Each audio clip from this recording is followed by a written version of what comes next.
This is to update you that rice is outdated, and I am not talking about the rice you eat.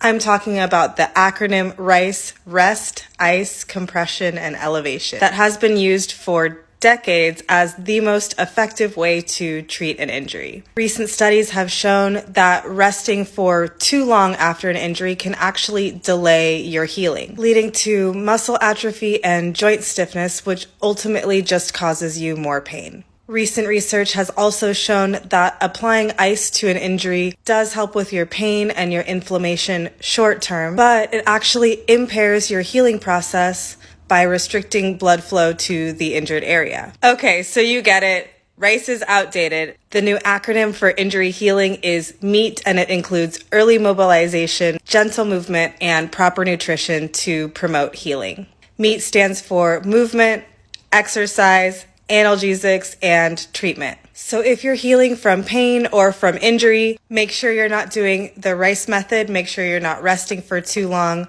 or icing your injury or icing your pain. You actually want to take a completely different approach and start with gentle movement first.